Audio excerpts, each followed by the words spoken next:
Porto e Negócios. Apoio Eldorado Brasil. BTP Brasil Terminal Portuário. Acreditar e inovar.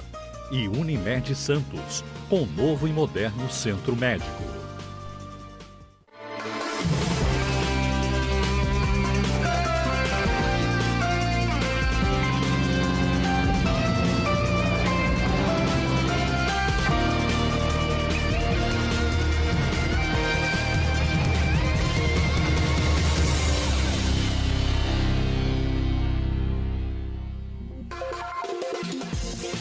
Boa noite.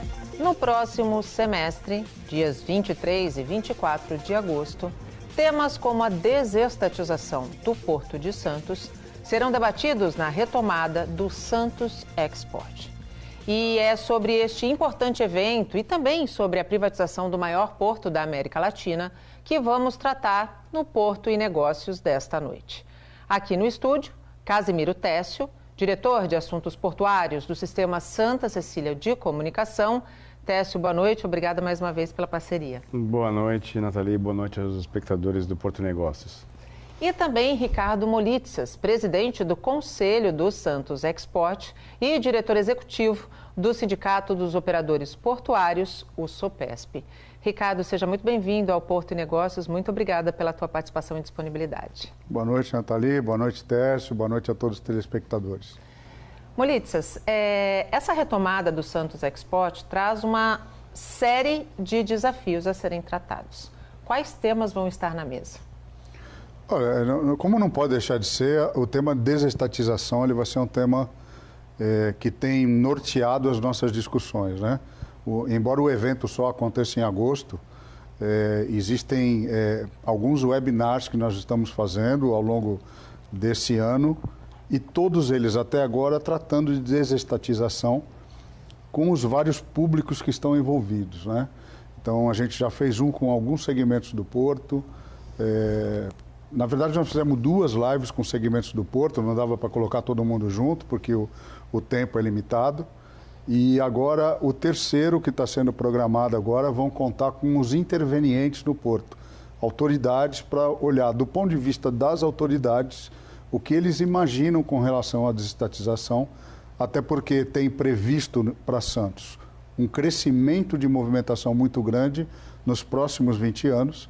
E a gente precisa entender também dos intervenientes, como eles veem isso e como estão se preparando para esse crescimento que vem.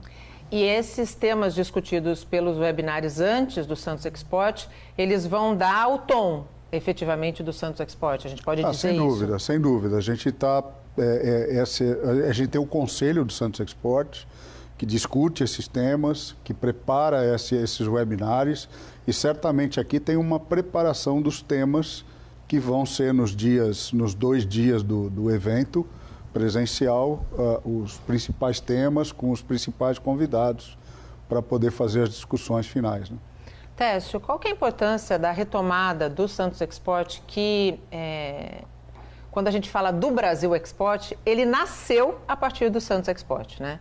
E qual a importância da retomada desse evento num ano em que a desestatização do Porto de Santos está tão em alta nas discussões, nos debates?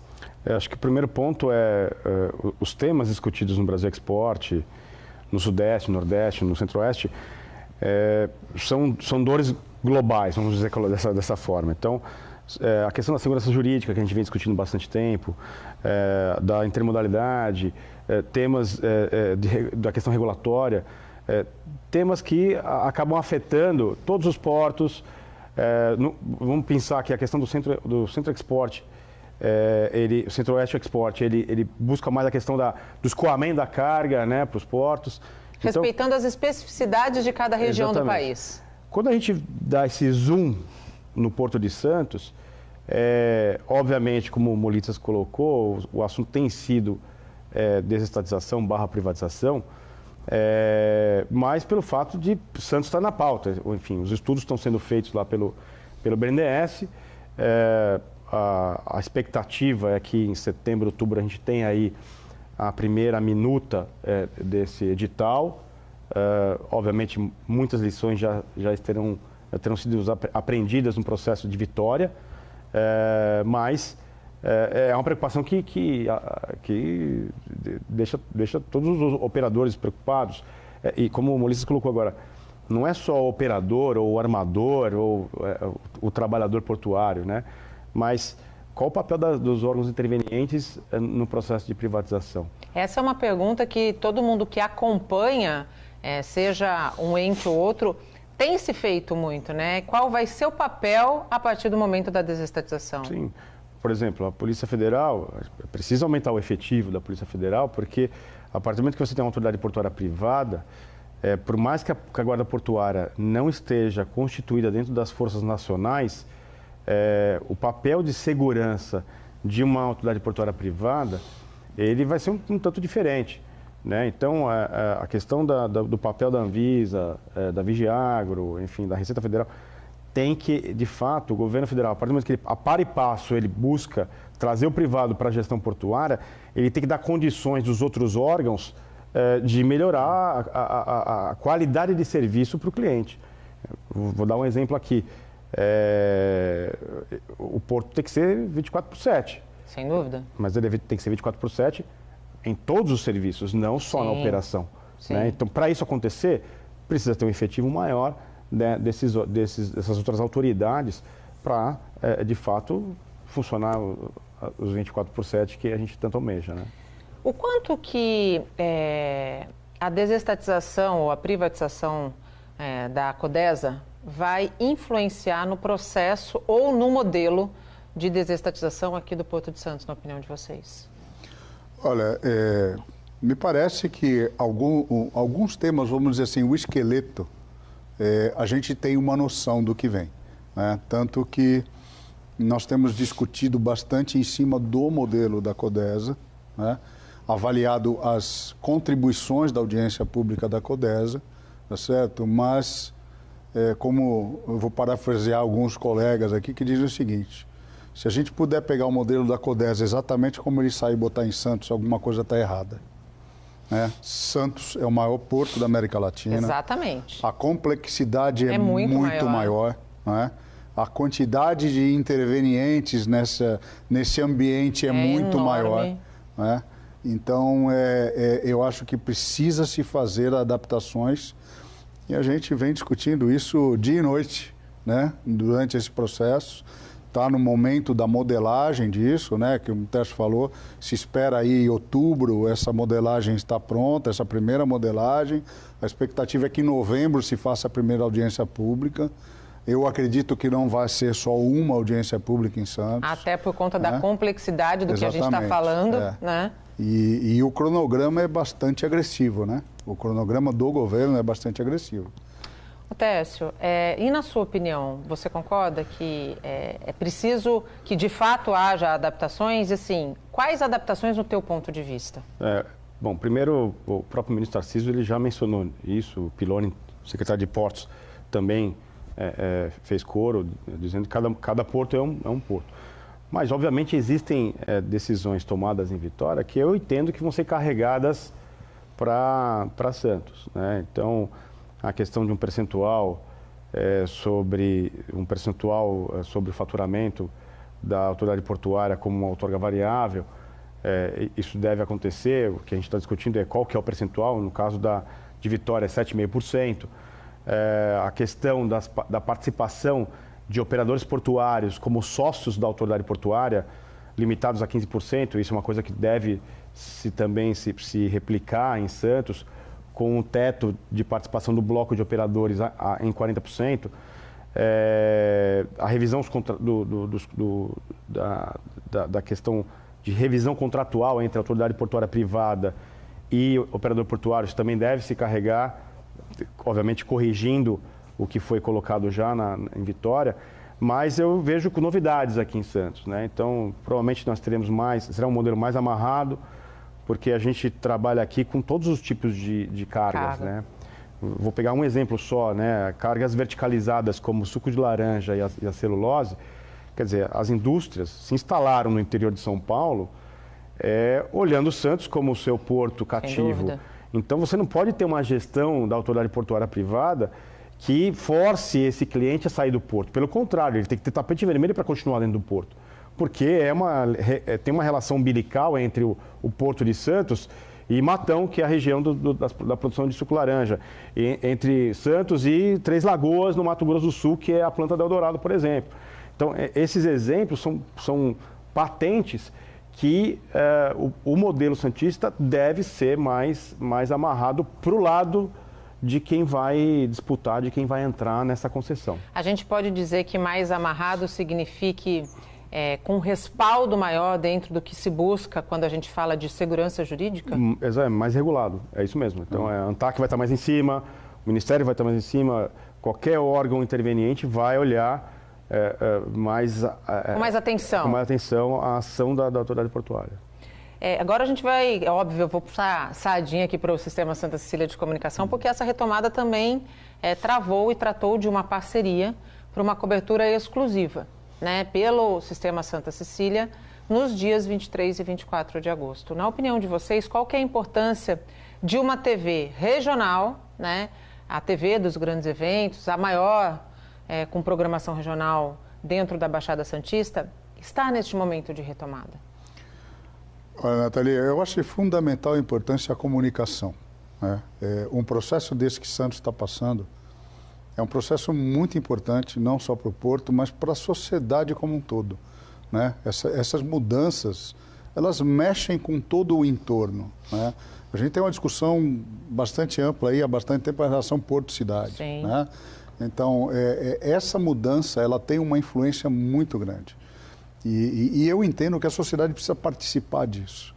E nada melhor que uma rede de TV regional, né, para dar cobertura nisso com a importância que tem esse tema, né? Então, eu acho que é fundamental a participação da Santa Cecília TV nesse ambiente todo que a gente está fazendo, do que a gente está discutindo, porque a sociedade precisa participar disso.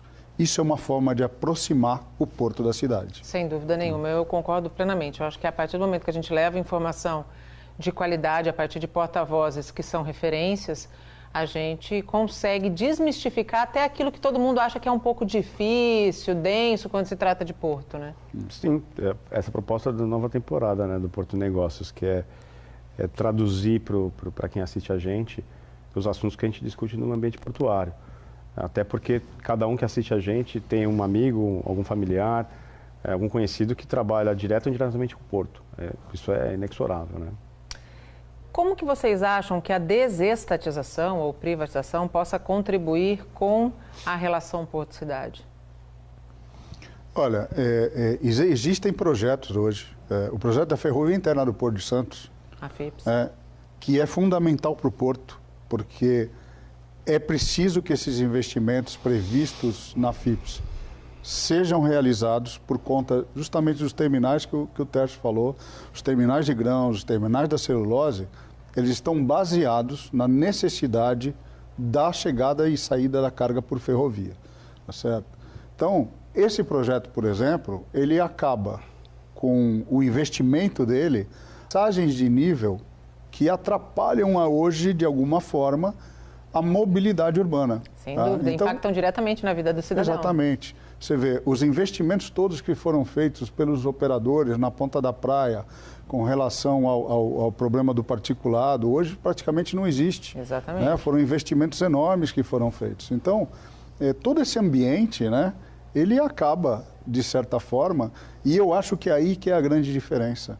Porque a minha percepção que muitas vezes, quando se fala desse problema Porto-Cidade, aparecem problemas, sim, se mostram dificuldades. Sim, sem dúvida. E o que eu acho que a gente precisa é mudar um pouco essa comunicação. Buscar as soluções, né? Mostrar as soluções e mostrar o que é de bom feito. Exatamente. Né? A gente precisa comunicar de outra forma. Eu acho que, lógico, faz parte, né, você publicar um determinado problema que tenha acontecido, mas não pode dominar a comunicação, porque isso também traz uma certa dificuldade entre essa relação, né? Uma rejeição, exatamente. Aquela coisa do cidadão não enxergar o Porto como aliado, ao contrário, como inimigo. E quando a gente para pensar na região, e eu vou além, no país sem o Porto de Santos, a gente tem um impacto duríssimo na economia. Mas eu acredito, e aí pescando a questão da relação privada, né? E só fazendo um parênteses rápido para o nosso espectador entender, quando a gente fala de privatização, desestatização. O que vai ser privatizado é a empresa, a autoridade portuária, né, a SPA.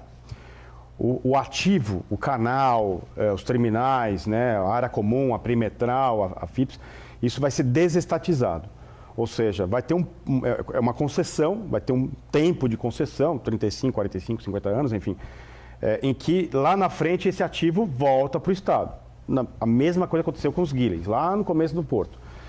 O que vai ser privatizado é a empresa, ou seja, os funcionários hoje da autoridade portuária passarão a compor um CNPJ que não é mais uma empresa pública, vai ser uma empresa privada. Aí, entrando na questão da relação porto-cidade, como é que a gente vislumbra uma relação porto-cidade com uma autoridade portuária privada? Infelizmente, né, e aí a questão do direito público, ele impede que você tenha uma relação mais proativa. Isso foi uma tristeza, a minha experiência que eu tive à frente de empresas públicas. Você sempre teve vontade de fazer um monte de coisa, só que você não pode fazer nem mais, nem menos do que está escrito. Sim. Esse é o direito público. Burocrático. Burocrático. No caso, a partir do momento que você chaveia essa empresa para o perfil privado, óbvio que o acionista vai estar olhando o retorno sobre o capital investido ali naquele projeto, mas você tem uma versatilidade de trabalhar melhor a imagem do porto no coletivo. Então, eu entendo que essa autoridade portuária privada vai ter um papel de cuidar da relação porto-cidade com muito mais... Zelo. Eu não queria usar a palavra zelo ou esmero, mas com muito mais versatilidade do que uma empresa pública. Como tudo que a gente imagina quando a gente fala de iniciativa privada. Sim. Né? Hoje mesmo, né, quando a gente fala dos operadores privados, vários terminais têm N ações sociais, ambientais, que tenham essa relação porto-cidade. Né? Posso citar vários terminais que fazem isso. Eu entendo que existe pouca divulgação e eu acho que o papel da autoridade portuária, pensando no condomínio, é assim, se colocou ovo, cacareja. Né? Fala que a gente está fazendo isso pela cidade. Porque metade das benfeitorias que foram feitas na cidade, o cidadão não sabe que foi dinheiro do porto que foi ali. Né? Então, o Molitas está aqui para não deixar mentir. Né? O centro tecnológico foi bancado com recursos do porto. A reforma da rodoviária, se não me engano, a mesma coisa. Ou seja, muita coisa na cidade, não estou dizendo só com recursos de arrecadação do ISS, né, que o porto contribui aí com 2/3, cerca de 2/3 do ISS Santista, né, sem contar do lado do Guarujá, o IPTU, né, enfim. Medidas compensatórias mesmo, né? E além disso, você ainda tem as medidas compensatórias do WAVE. Tudo isso é dinheiro portuário, olhando para a cidade, cuidando da cidade. A gente faz um rápido intervalo e volta já.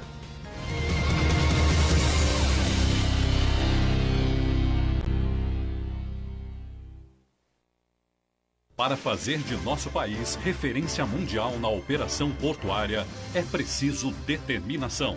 Sabendo onde queremos chegar, elevamos o padrão de excelência do Porto de Santos com operações altamente produtivas e sustentáveis. A BTP acredita no potencial da região e conta com a garra e persistência de sua gente para inovar e alcançar os resultados que nosso país merece. Brasil Terminal Portuário. Acreditar e inovar. O novo Centro Médico Unimed Santos está pronto. Excelência em cada detalhe com atendimento e estrutura que você merece. Pronto atendimento 24 horas. Moderno e completo centro de diagnóstico por imagem. Exames laboratoriais, centro cirúrgico e hospital dia. Medicina física e reabilitação e muito mais. O que existe de mais avançado está aqui. Unimed Santos. Cuidar de você. Esse é o plano.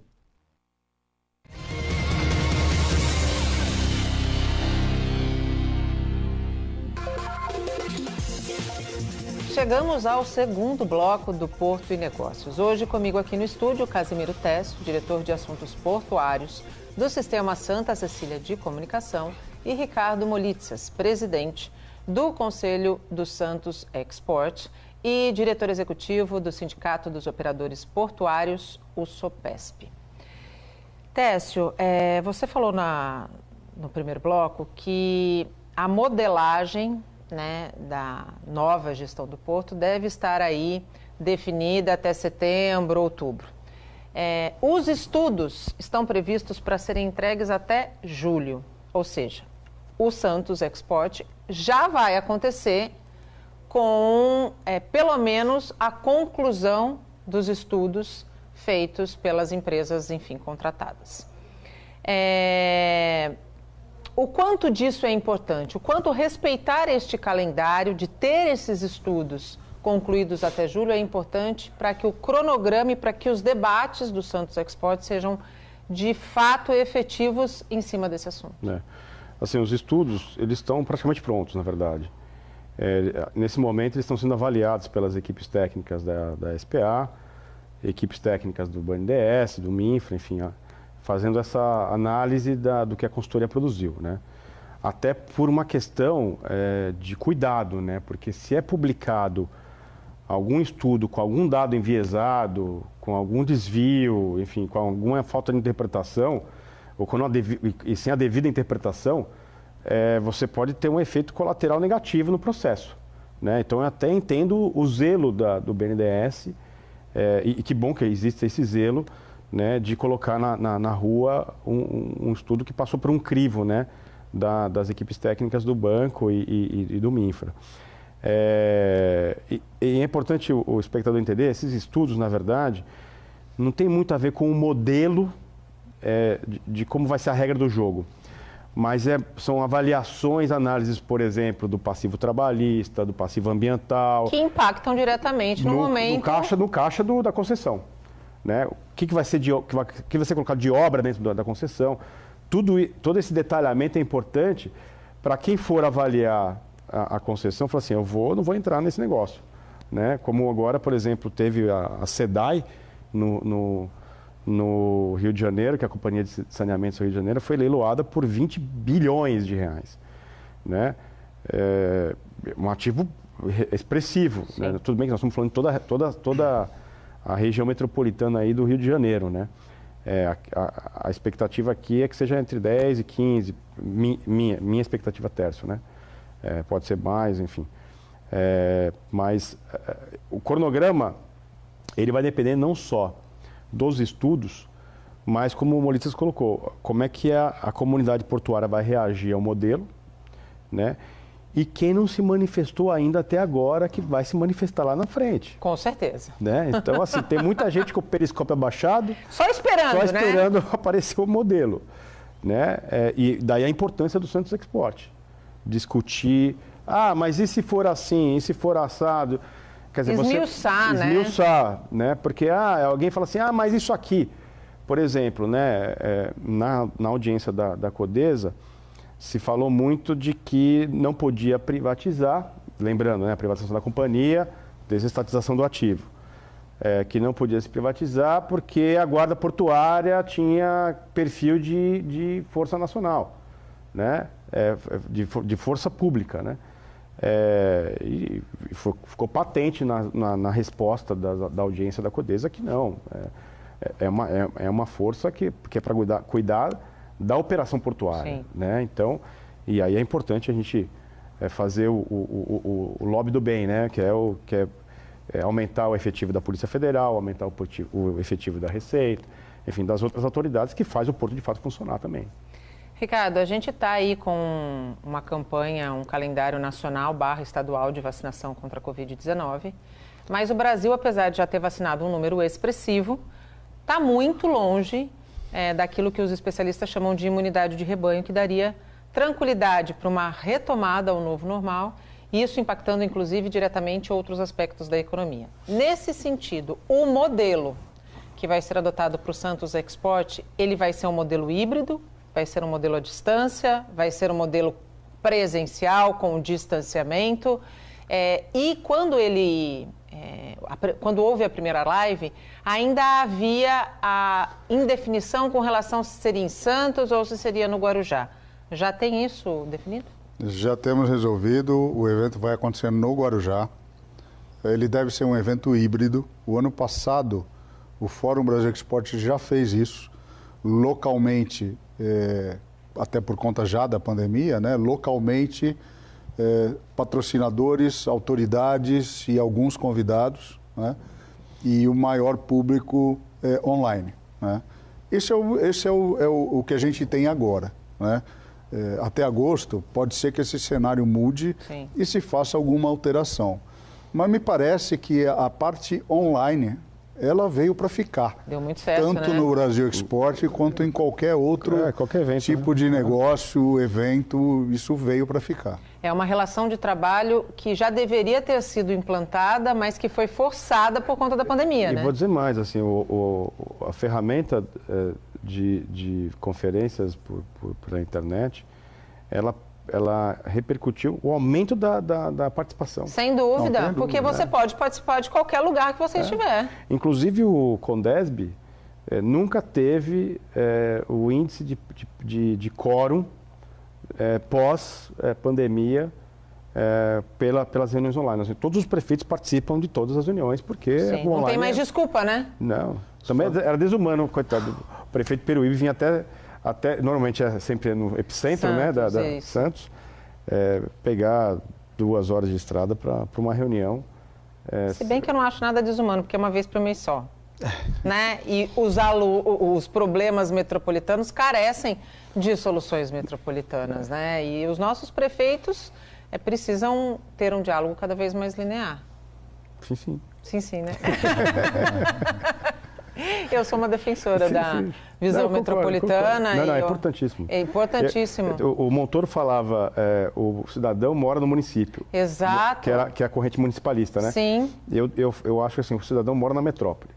Ele mora na região. Exatamente. Movimento pendular, trabalha na cidade do lado, depende da economia da cidade do lado, as cidades se conversam. É o Porto. A gente está falando do Porto. Falar, olha o Porto aí. Olha o Porto. Olha o Porto aí. Né? O Porto não é de Santos, não é do Guarujá, o Porto é do Brasil. Né? E o tanto que o Porto impacta na Baixada Santista. Tira o Porto daqui.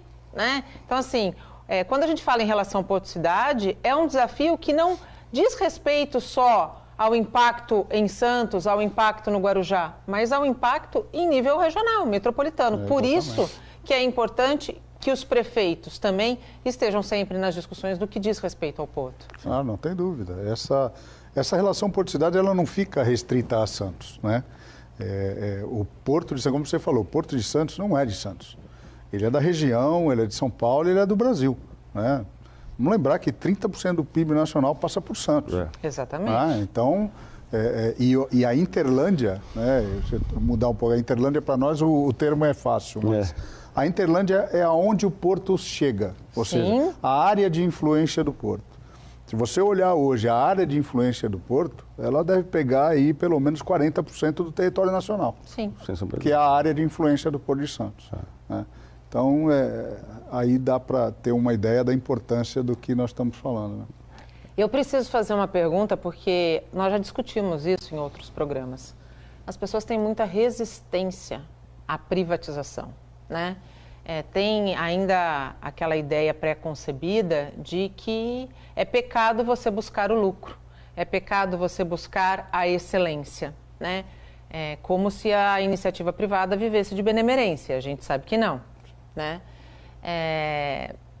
Numa possível privatização, muito se pergunta, e é importantíssimo esclarecer, como é que fica a relação de trabalho? Porque há aqueles que defendam que privatizando vai haver uma onda de desemprego. Né? E é isso que a gente precisa esclarecer e fomentar a todo tempo para que as pessoas entendam o processo. É uma boa pergunta, Nathalie. Assim, acho que o primeiro ponto... Primeira, pensando na questão do lucro, né? Porque, infelizmente, o Brasil criou uma cultura, e eu acho que muito em função da nossa cultura religiosa, de achar que o lucro é pecado, né? Se você pega as religiões calvinistas, o luteranismo, enfim, é patente que o trabalho dignifica o homem. Sim. E o trabalho, o fruto do trabalho, obviamente, é o seu salário. Seu salário, seu lucro, enfim, né? Você criar seu patrimônio, etc. Então, o lucro nada mais é do que o retorno do capital investido. Então, se eu coloco, invisto em dragagem, invisto em novos berços, invisto em ferrovia, em rodovia, né? Esse dinheiro precisa voltar de alguma forma, dúvida. né? E tem que remunerar esse capital, né? Então, isso para mim é muito simples. Mas com relação ao emprego, e aí o público versus o privado, né? Quando você vai para o setor público, você não tem uma política de bonificação de resultado como tem no setor privado, né? Então, por exemplo, a gente, quando eu estava à frente da SPA, a gente conseguiu reverter o caixa da empresa. Tivemos bônus? Não, ninguém teve bônus, né? E o pior, quando você distribui bônus numa empresa pública, tem que ser igualitário para todo mundo. Ou seja, aquele trabalhador que fez pouquíssimo ou quase nada ganha a mesma coisa que aquele que ralou. Que deu sangue. Ou seja, tratar desigualmente os desiguais, Rui Barbosa, né, tinha essa máxima, é algo que você consegue fazer no seu privado, né? Eficiência, buscar resultado. Qualificação. Né? Não é se acomodar. E veja, quando eu falo isso, não estou querendo generalizar o funcionalismo público, pelo contrário. Não. Tem muita gente muito boa, exatamente, né, que trabalha nos órgãos estatais, seja empresas públicas, seja órgãos, autarquias, mas na hora que a gente pega o geral... há uma grande insatisfação com o serviço prestado. Né? E aí, o que acontece com aquele funcionário que não está trabalhando? Ele está prejudicando quem? Ele está prejudicando quem trabalha. Sem dúvida. Porque desmotiva quem trabalha, né? Desmotiva quem dá resultado. Então, e outra, o Estado não tem que estar em todos os lugares, onipresente, onipotente, em todos os setores da economia, né? E vou fazer aqui uma ressalva. O setor de rodovias foi concessionado, foi privatizado. Se alguém se lembra da época da qualidade das rodovias do passado... Olha, eu não preciso ir muito longe, não. Eu vivi alguns anos em Goiânia e quando eu pegava a estrada para vir de Goiânia ao estado de São Paulo, é nítido, né, a diferença da qualidade daquilo que você encontra a partir do momento do quilômetro privatizado. Das 20 melhores estradas nacionalmente, as 20 são concessionadas. 19 a 18 estão no estado de São Paulo, né? Os aeroportos foram também privatizados, né? Concessionados. É só você ir no aeroporto de Florianópolis antes da concessão, pós-concessão, e você vê a diferença da qualidade do serviço, né? Da limpeza do aeroporto, do tempo de fila, enfim. Da qualidade do serviço prestado, exatamente, né? Aeroporto, rodovia, as ferrovias foram também concessionadas até por uma questão de capacidade de investimento. Agora é o setor portuário. Então, assim, ninguém precisa ficar cabelo em pé. O que a gente tem que fazer, usando toda a estrutura que o Santos Export está promovendo e que os espaços de discussão está posto para promover, é a gente discutir intensamente o processo de privatização, né? Então, eu faço um convite a quem ainda não parou para conversar, que se envolva, porque o negócio vai vir. É um caminho sem volta, né, Molitzes? Sem dúvida, Nathalie, o caminho é sem volta. O Tércio tinha dado exemplo dos aeroportos, né? Você vai em Guarulhos hoje, você quase não tem fila, você tem tecnologia aplicada, né, à operação do aeroporto. Isso é um caminho que não tem volta, como a gente estava falando agora há pouco das videoconferências. Sim. Não tem volta. Quer dizer, hoje é muito mais fácil você acessar, você vai fazer uma reunião com o governo federal hoje, é muito mais fácil você fazer e muito menos custoso. Sem dúvida. Antes você te pegava um avião, ia a Brasília, né, ficava algumas horas esperando para ser atendido e tal. Hoje as reuniões acontecem com menor custo, acontecem no horário, terminam começa no horário, termina no horário. Né, termina no horário. Então veja... O aumento da produtividade, né? O benefício que tudo isso tem trazido. Né? E quando a gente fala de trabalho, de relação de trabalho, é mais ou menos como a lei de Darwin, né? Vai permanecer no mercado quem se adaptar a todo esse processo. Não vai permanecer aquele que tiver algum tipo de resistência ao novo que já está aqui, né? Isso é importante que você mencionou sobre a questão da relação trabalho, né? O Molitzes deu o exemplo aqui do aeroporto, que você não pega fila, né? Então, hoje, os aeroportos modernos, você passa o seu ticket na cancela, no QR Code, e você entra. Não tem mais aquele cidadão que fica no plim, plim, plim, plim com um aparelhinho. Aí alguém pode falar assim, nossa, mas perdeu um emprego ali, né? Depende. Porque atrás daquele sistema que foi instalado, da manutenção daquele equipamento, enfim, da automação de um aeroporto, de um porto, você tem mão de obra por trás disso. Sem dúvida. Né? Mas, como você disse, é um outro tipo de mão de obra. Qualificada, preparada. Então, o que aconteceu com o Uber, com o Airbnb, com os mercados de disrupção, né, disruptivos, vai acontecer no mercado portuário em algum momento. Né? A gente foi para Singapura no ano passado, nós tivemos a oportunidade de encontrar um mundo de disrupção. Né? Quando a gente começou a usar o Decolar para escolher passagem, né? Agora tem 1, 2, 3 milhas, enfim, tem os concorrentes. Em Singapura já tem o Decolar para o container já. Você que quer Os navios gigantes já estão chegando lá. Mas são soluções que estão... Exato, exatamente. E não é isso, nós vimos um sistema lá, esse do container que ele está falando, e um rapaz de, sei lá, 19, 20 anos, ele desenvolveu um sistema para usar os slots vazios do navio com um frete mais barato. Então, ele fazia a busca disso. Então, em cima da hora do fechamento do navio, ele botava aquele espaço ainda disponível, à disposição, tudo por um aplicativo. Por um clique. Um clique. Né? Você não pega uma passagem aérea por 50% de desconto? Sim. Então, você tem seus 50% de desconto no container no navio. É isso aí. Quem não se qualificar, vai ficar à margem. A gente faz mais um rápido intervalo. Voltamos já.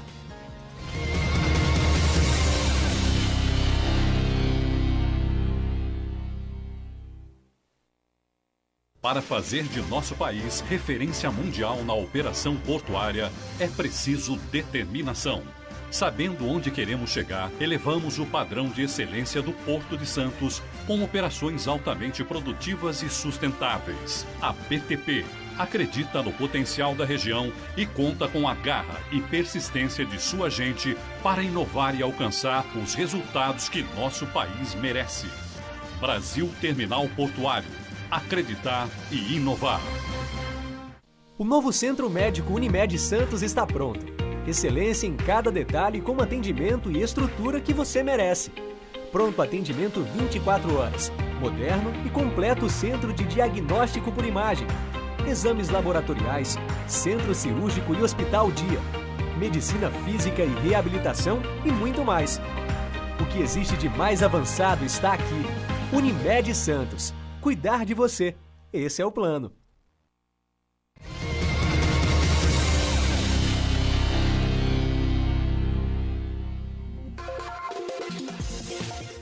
E estamos de volta e chegamos ao último bloco do Porto e Negócios. Hoje falamos da retomada do Santos Export, que acontece nos dias 23 e 24 de agosto, no Guarujá, e terá cobertura exclusiva do Sistema Santa Cecília de Comunicação.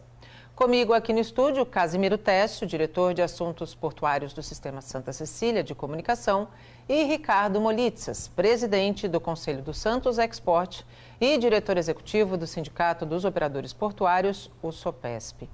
Queria abrir esse último bloco perguntando para vocês como é que vocês avaliam o impacto da desestatização quando a gente pensa na integração dos modais. Olha, na verdade, eu vejo que a desestatização ela pode trazer um benefício do ponto de vista dos investimentos necessários para isso. Né? Um dos pontos de se fazer a desestatização é justamente dar essa possibilidade de investimentos rápidos, né? Direcionados naquilo que se precisa. Né? Então, a gente pode ver o exemplo pelos arrendatários do porto. Né, que estão há alguns anos aí. A quantidade de investimento feita por esses terminais é muito expressiva. Hoje, no Porto de Santos, você deve ter em torno de 4 bi de investimentos em andamento, fora aqueles que estão chegando. Né? Então, Veja, essa capacidade de investimento, hoje você só encontra na iniciativa privada. E é uma discrepância muito grande quando a gente vai pensar na questão pública, do lado público, né? Já mencionou aqui, o governo não tem mais dinheiro para ficar enfiando em infraestrutura. Ele vai onde não para de pé o investimento, mas hoje precisa investir em vacina, precisa investir em recuperação da economia, enfim, tem outras, educação, tem muitas frentes que o governo, poder público, eu digo qualquer nível da federativo, tem que priorizar, né? Então, deixa o privado fazer o que ele tem que fazer. Recentemente, o TCU determinou a prorrogação do contrato do Grupo Marimex na área onde estava projetada a construção de uma pera ferroviária. Como é que o Sopesp tem ou pretende atuar nessa questão pós essa aprovação da prorrogação do contrato? Olha, a notícia do TCU, ela é uma notícia ainda que a gente não tem o acórdão do TCU com a decisão que precisa se analisar como sai esse acórdão. Mas, de qualquer forma, eu já falei aqui sobre isso. Os investimentos da ferrovia precisam ser feitos. O que nós precisamos trabalhar, se a realidade é essa, com essa modificação, nós precisamos trabalhar e achar alternativas para que esse investimento seja realizado justamente para atender aqueles terminais que a gente falou. Os 2 grandes terminais de celulose que vêm para a Ponta da Praia e todo o investimento que está se fazendo na operação de grãos na Ponta da Praia, né? Então, a questão é essa. Se o ambiente que nós temos mudou, nós temos que achar alternativa para conseguir fazer esses investimentos e ter a mesma capacidade de transporte que se teria com a pera. Na sua análise, Técio, quais seriam as alternativas? Porque isso atrasa muito os planos do governo federal. Inclusive, essa questão da construção dessa pera está contemplada no PDZ, no plano de zoneamento. O que acontece, assim, essa pera, ela ia equacionar todo o problema logístico da região do Terinhos, né, que é rodo intensivo, né? O PDZ que foi desenvolvido foi ferro intensivo.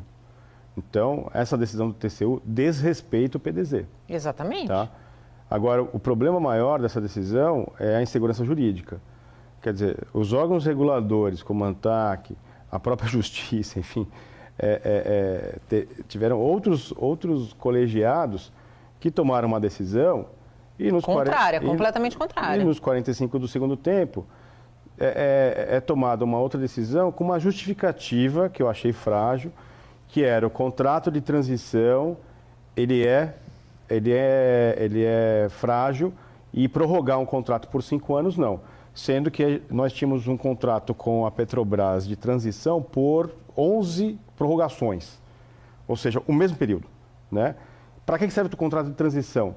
Justamente para, enquanto eu equaciono um problema, eu mantenho aquele contrato até eu equacionar aquele problema. Sim. Né? Então, e aí mencionar a argumentação de que não se consegue assinar nenhum contrato de armazenagem por longo... Eu não consegui entender essa... Mas como o Molissa colocou, vamos deixar o acórdão sair para a gente, de fato, ter uma opinião sustentada. Agora, o fato da insegurança jurídica, isso é fato. É muito ruim, né? Para a imagem... afugenta o capital, afugenta o investimento, né? Exatamente. O que deixa a gente de cabelo em pé é um governo que tomou a decisão de carregar no transporte ferroviário, ou seja, de mudar a cara do Brasil com relação ao transporte ferroviário. Ter coragem, né, de deixar aquela escolha rodoviarista para trás. E aí você tem uma decisão que vai contra isso, né? Agora, com relação a pera, ia ajudar muito você melhorar o desempenho ferroviário imediato da Ponta da Praia. Agora, como o Molissa colocou, vamos ter que ter um jogo de cintura aí. Provavelmente quem vai sofrer? Oteirinhos. Vai sofrer com o transporte, com a deficiência do transporte ferroviário ali, porque eu entendo que a saída, né, emergencial para a solução disso prioriza-se o transporte ferroviário, na ponta da praia, no corredor de exportação de celulose, e, meu caro, Outeirinhos vai ficar aí com um probleminha de acesso ferroviário. Né? Infelizmente.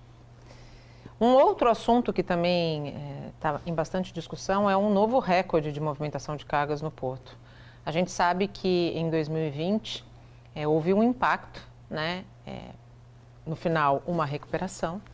E agora a gente tem um novo recorde, né? Acima, inclusive, do que foi registrado em agosto do ano passado. Quais fatores, na visão de vocês, contribuíram para esse recorde? Olha, eu acho que teve uma... Eu não sou muito especialista no assunto do agronegócio, mas me parece que houve um atraso na safra esse ano, né? E aquilo que é distribuído ao longo do ano acabou tendo uma concentração em alguns meses. Mas eu não acho que isso é justificativa total para isso. O nosso mercado vem crescendo e ele vai continuar crescendo. É o que a gente falou aqui. O PDZ prevê para os próximos 20 anos, a gente vai quase dobrar a nossa movimentação, perto de dobrar. Né? Nós saímos de 140 milhões de toneladas para 240 milhões de toneladas. E entre nós, né, 20 anos é logo ali, né? É logo ali. E tem mais, né? Os investimentos que a gente está falando da ferrovia, eles estão previstos nos próximos 3 anos, já para conseguir suportar esse crescimento. Esses investimentos não são feitos em 20 anos. Esses investimentos são feitos em 3 anos, para suportar esse crescimento que vem durante esse período todo. O Maurício colocou bem assim, você precisa ter uma capacidade instalada para a demanda ter um crescimento orgânico. Então, sustentado, né? Esse aumento da movimentação do agronegócio, ele se dá por N razões, né? Então, aumento da produtividade no campo, e aí a maturação da produção, né? Então, o primeiro ano, quando você troca uma produção e começa ela do zero, você tem uma curva de maturação daquela produção e aumento anual de produtividade por hectare. Além disso, você tem a Rumo com a Norte e Sul aumentando a sua área de influência no Centro-Oeste. Sim. Então, eu brinco que Santos e Itaqui vão lá estar disputando. Para quem assistiu Game of Thrones, eu brinco que Itaqui é o King of the North. Então, fica lá o Kingsland e o King of the North disputando o Centro-Oeste, a carga do Centro-Oeste. Né? É brincadeira, mas é bem isso. É isso.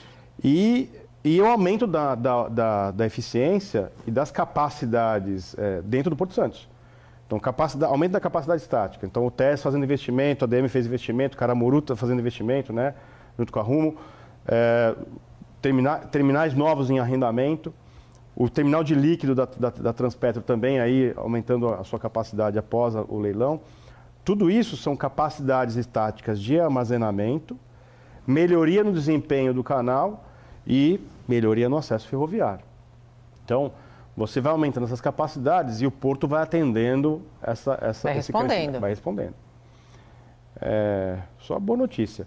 Agora, como o Maurício colocou, historicamente o porto tem batendo os seus recordes. É um crescimento. Tem o efeito do dólar, tem o efeito da produtividade dos terminais, é um conjunto, né, uma matriz de fatores que faz com que a gente venha batendo esses recordes ano a ano. Voltando para o Santos Export, como vai ser a participação feminina na edição do Fórum? Agora puxando sardinha para as mulheres. Olha, na verdade, o Fórum Brasil Export, desde que iniciou, ele tem mulheres participando, né? E esse ano foi criado um conselho feminino. Sim. Né? E o Conselho Internacional, que também tem várias mulheres, em todos os outros, no Conselho do Santos Export, nós temos mulheres trabalhando junto conosco. Agora, o que eu costumo dizer é o seguinte, Nathalie, a gente não tem homem e mulheres no fórum e nos conselhos. Nós temos profissionais extremamente competentes nas suas áreas. A gente não pode fazer essa distinção. Gênero, né? Porque, na verdade, a gente tem gente muito competente, né? E aí, seja homem, seja mulher. Pouco importa, acho que né? Pouco importa. Pegando esse gancho dessa fala do Mulitsas, Técio, você avalia, que já foi presidente da SPA, você avalia que tanto a SPA como o Porto, de uma maneira geral, ele já está com a mesma visão que o Molitsas disse aqui, profissionais independentes de gênero, desenvolvendo bem as suas funções? Ou ainda isso é um desafio? Não, eu acho que o processo de melhoria contínua, né, de capacitação, enfim, que é também das propostas da Unisanta, junto com o Porto, com a APA agora, nessa parceria, né, com a Associação Americana das Autoridades Portuárias, você tem espaço para todos os gêneros, né? Então, o que a gente tem que medir de fato, existe uma participação feminina e essa mensuração, e está aumentando de fato, né? Eu me lembro quando eu entrei na engenharia da Escola Politécnica, entra anualmente 750 alunos. Eu acho que no meu ano, se entrou 150, 200, era o máximo, né? Eu fiz engenharia naval, na minha classe eram 40, 50 alunos, tinham 6 meninas, né? Hoje, já o número da presença feminina na Poli é muito maior, né? E isso está acontecendo no Porto também. Então, inclusive, nós demos uma reportagem aqui na Santa Cecília, que o curso da FATEC, né, de gestão portuária, tem mais mulher do que homem hoje. É verdade. Então, e aí é uma questão de adaptação no mercado, né? Esse mercado já está com um olhar diferente? Eu acho que é uma questão geracional também, né? É geração. A geração anterior, pelo menos a minha, né? A nossa, todo mundo aqui vamos botar na mesma geração, a nossa geração.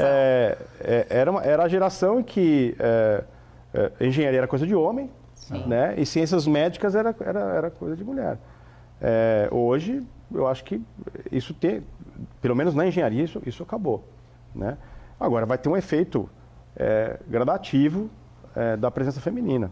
Foi até interessante que eu tive uma missão para a Inglaterra e aí eu fiquei um dia inteiro participando de uma dinâmica sobre inclusão de gênero, né?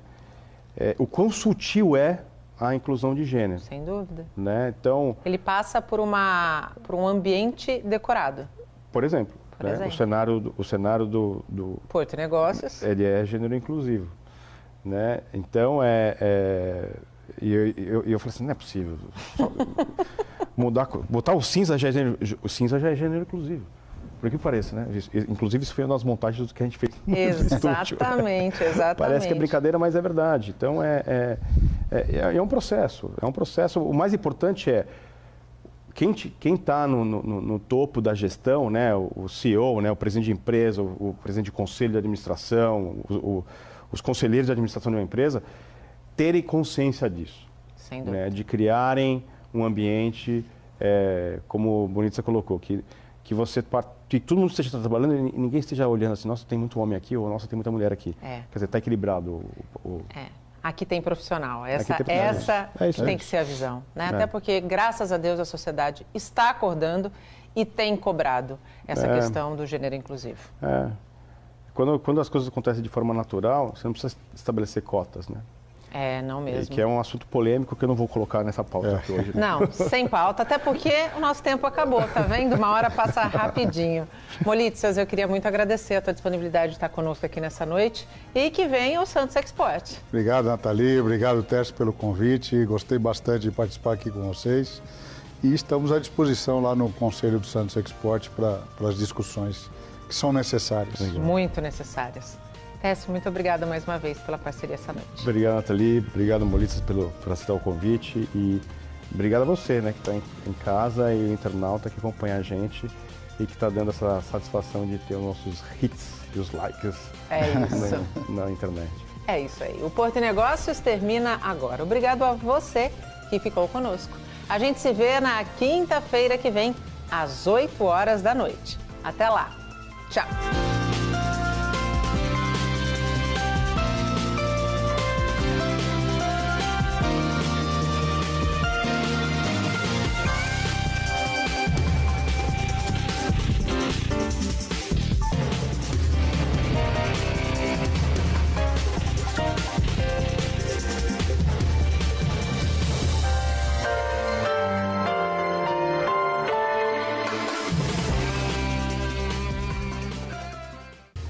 Porto e Negócios. Apoio Eldorado Brasil.